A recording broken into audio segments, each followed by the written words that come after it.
Assalamualaikum warahmatullahi wabarakatuh. Hello everyone, so we are group 5 from class Social Sciences 1 will present geography materi on the use of flora and fauna as natural resources.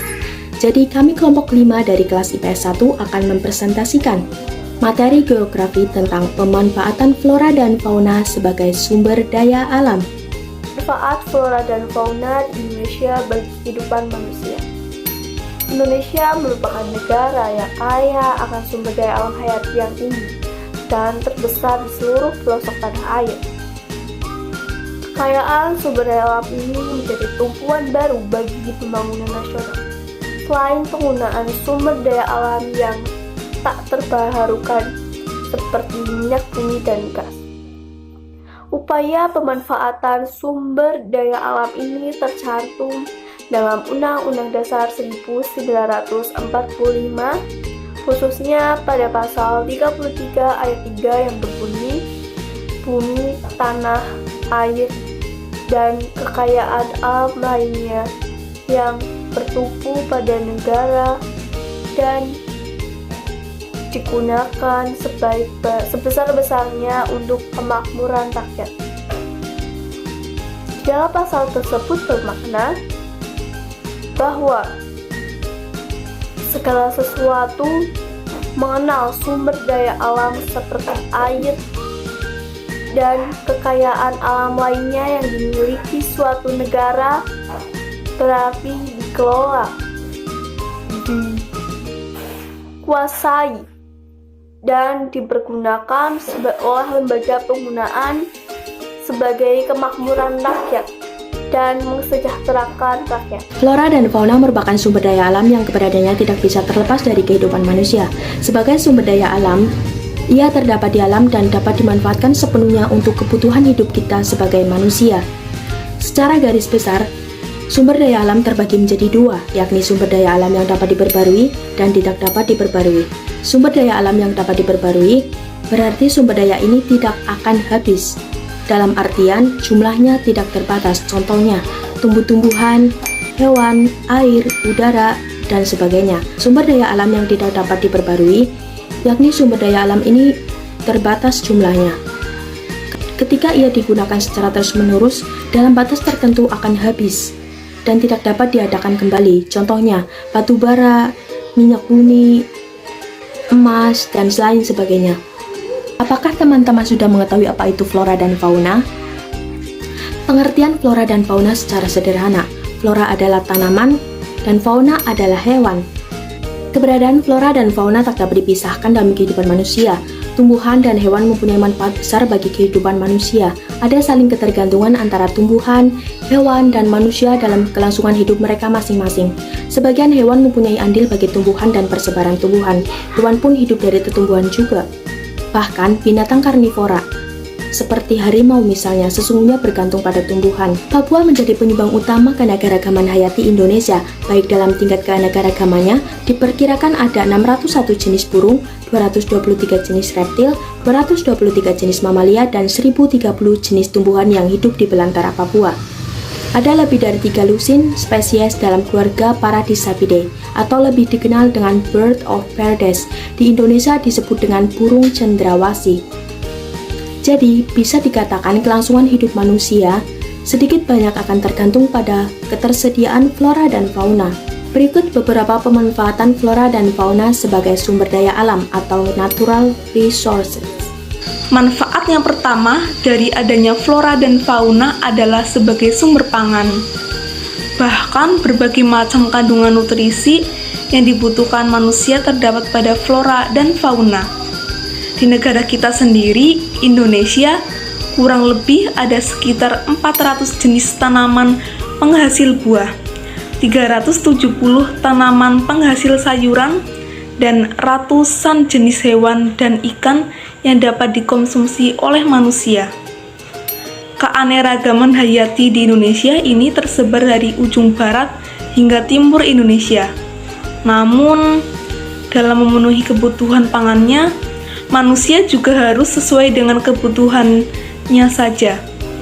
Jangan sampai akibat keserakahan manusia, menjadikan jumlah persediaan flora dan fauna menjadi lebih sedikit. 2. Peternakan. Peternakan merupakan sebuah upaya yang dilakukan oleh manusia dengan maksud untuk mengembangbiakan hewan yang dapat dikonsumsi.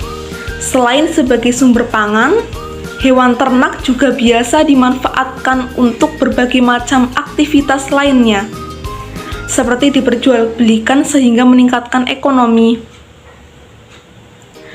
3. Perikanan atau tambak.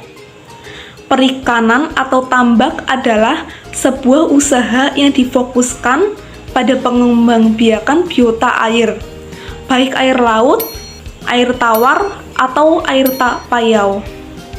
Apalagi wilayah Indonesia 2/3 bagiannya berupa perairan. Sektor perikanan bisa menjadi salah satu komoditas andalan negara kita. 4. Sumber pendapatan devisa. Devisa adalah valuta asing yang bisa digunakan untuk transaksi pembayaran dengan luar negeri yang diterima dan diakui luas oleh dunia internasional. Lalu hubungan dan manfaat flora dan fauna itu apa? Jadi, flora dan fauna di Indonesia yang memiliki nilai jual di pasar internasional dibudidayakan yang nantinya bisa dijual ke negara lain. Hasil keuntungan tersebut bisa menjadi devisa bagi negara kita. Berbagai jenis kayu yang ada di hutan Indonesia dapat dijadikan sebagai bahan baku industri kerajinan dan perabotan rumah tangga. Beberapa jenis hewan dan bagian dari tumbuhan pun bisa dimanfaatkan oleh industri kosmetik. Semua ini dapat diperjualbelikan di luar negeri dan mendatangkan devisa bagi negara. 5. Sumber energi. Flora dan fauna bisa dimanfaatkan sebagai sumber energi. Contohnya seperti pemanfaatan kotoran ternak sebagai sumber energi biogas dan bahan bakar alternatif. Sumber energi untuk manusia melakukan aktivitas sehari-hari tidak hanya dari sumber daya alam yang tidak dapat diperbarui seperti barang tambang, misalnya minyak bumi sebagai bahan bakar kendaraan saja. Matahari, angin, air, atau yang lainnya juga dapat dimanfaatkan sebagai sumber energi. Selain itu, manusia juga memanfaatkan sumber daya alam dari flora dan fauna untuk energi seperti tenaga kerbau digunakan untuk membajak sawah. Kotoran kuda dan ternak lainnya juga digunakan untuk bahan bakar alternatif, dan sebagainya. 6. Hiasan. Manusia selain mempunyai kebutuhan pokok, juga mempunyai kebutuhan sekunder dan tersier. Salah satu alasan manusia membutuhkan kebutuhan tersiernya untuk memenuhi kesenangan hati karena keindahan yang dilihatnya. Nah, flora dan fauna juga bisa dimanfaatkan manusia untuk kepuasan dan kesenangan ini. Salah satunya dengan menjadikannya sebagai hiasan. Tak hanya tumbuhan dan hewan yang masih hidup yang digunakan sebagai hiasan. Tak sedikit orang menjadikan bagian-bagian dari tubuh hewan sebagai hiasan. Misalnya seperti garing gajah, kulit harimau atau buaya, kepala rusa, dan sebagainya. 7. Tradisi dan budaya. Budaya berasal dari kata budi dan daya, merupakan warisan dari leluhur yang bernilai historis tinggi dan perlu untuk dilestarikan. Di Indonesia, tak jarang flora dan fauna digunakan sebagai salah satu bentuk budaya suatu daerah. Misalnya seperti karapan sapi di Madura.